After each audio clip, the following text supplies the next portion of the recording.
Now let's get to work on how to master the resume, cover letter, and application game. It's a game, I say, not in a cynical way, but there's a process and systems that you must master and understand how they work in order to be successful. In particular, many employers use applicant tracking systems to sort resumes before a planner might review them. And so it's very important to make sure your resume is structured in a way that it's getting sorted into the consider pile versus the do not consider pile. Also, I find some students of mine apply scattershot to every job they see, and I recommend applying to a smaller number of jobs well and putting an investment in the application process than a lot of jobs. Right now, as I'm taping this course, it's a pretty good time for planning employment. Other times it's been poor. So if you're watching this in 2018 or beyond, you probably have some good choices to make in terms of job offers. Applying well means researching target employers, doing networking at conferences, getting a sense of which organizations are admired, doing informational interviews, which I've mentioned before, and crafting a compelling story of your mission as a planner. So let's start with the resume. There's a lot of advice on resumes. I don't claim to have the truth, so you should ask around to potential employers, to mentors, to people you know. But here's some advice that I've assembled over the years, partly from talking to recruiters who do this for a living. And this one, the first point, is so true. This is the 10-second rule. Your resume must be so clear and well formatted and concise that someone can scan it and get a sense of you in 10 seconds. It doesn't mean that they won't take more than 10 seconds and go back and say, this person looks interesting, why don't I read the task they did at their last job? But if it's not well organized, if it's too long, if it has typos in it, it will get rejected after 10 seconds. So look at your resume from that standpoint. How does it present in 10 seconds? Practical advice, there's debate over whether a resume should be for a junior planner 1 page or 2. I'm kind of in favor of going to 2 if you have a lot of good information. But I was presenting in a landscape architecture class last week and the professor said absolutely needs to be 1 page. So find out what the expected practice is in the particular area of planning you're going into. The other question is to use keywords from job descriptions. So you want some of those words to appear in the resume and the cover letter because those computer systems may be looking for those words. So if you have a unique and original way of describing common planning tasks, that might not be so great for this automated resume tracking system. Some young planners put a job objective in their resumes. I don't particularly think that's necessary. If you say, I want to be a planner 1 in a local jurisdiction, well, they know that because you're applying for the job. I would prefer a skills section, which is a small number of bullets that say what you can do. So the principle here is don't do a resume that makes the reader do the work to figure out your talents. Just come right out and tell them. And that's a good exercise for figuring out your brand of what am I really good at? And this refers back to the personality assessment so that you're making honest boasts. Under listing previous jobs, really limit the number of bullets. You don't have to say every single thing you did in that job. 3 to 5 maximum, and really put those on a word diet, meaning take out excess words so it's easy to read and you really get the point. Not on my bullets is the notion of ensuring that you have parallel structure, which means if you're starting each job duty with an action word, make sure you do that the same for each one. It makes it much easier to read. In terms of previous jobs, put them from most recent to last. And if there's a gap, explain it somehow. If you traveled for a year in Asia, put that down and explain you did that to learn about Asian cities and relate it back to urban planning. So there is not a gap that the employer says, I wonder what happened there. Okay, so that's the resume. So I advise you also to customize the resume for particular jobs. That's part of the applying well idea, that you don't have a generic resume you send in for all, but you consider what the what the job description is looking for. Now let's talk about the cover letter. So the cover letter tells a story that provides insights beyond the resume. So these are issues more like why you're interested in that employer, or something about you that fills out you as a human rather than you as a list of bullet points of work tasks. You shouldn't repeat the resume. It should be value added to the resume. So examine how the resume and the cover letter work together and support each other. I think you should craft a cover letter for each job, so it's not a generic letter. And also, for those of you who are just getting started in planning, if you've managed a donut shop, there's parts of that responsibility that's very attractive for planners. Knowing how to manage people, make schedules, knowing how to interact with the public, being a responsible person that knows how to close the donut shop, those are all things that you don't just list them as donut shop tasks, but you translate them into what that means you could do as an urban planner.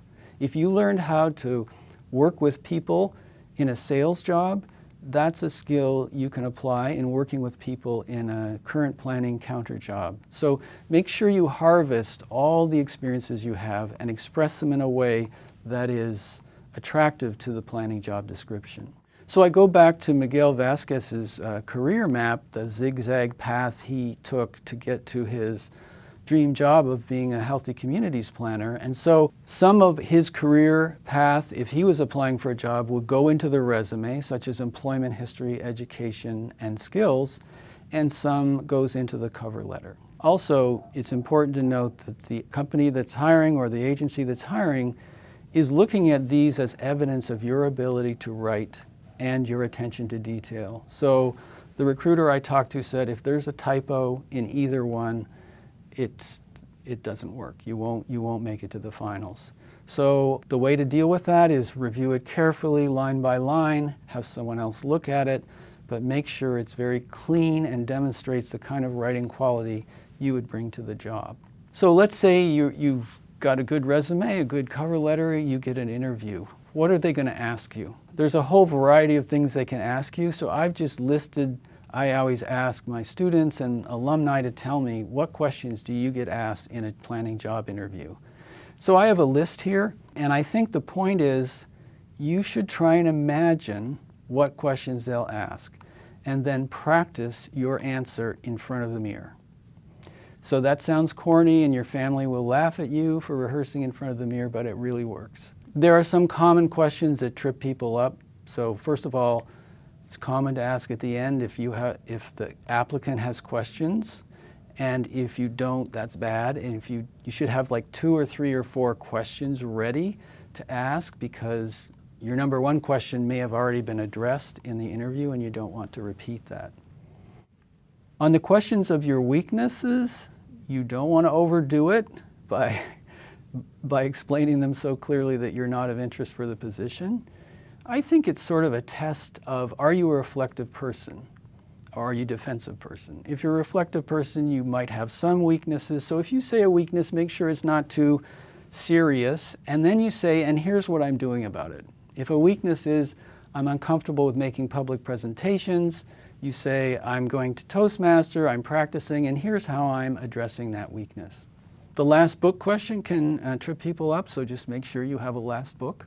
And also, the length of your answers is an issue. You should actually practice different lengths of answers. Sometimes a longer answer is perfectly appropriate for what the interview committee wants to hear, but sometimes people talk too long, and you got to read the room and their body language to see if you're tracking with them or they become disengaged.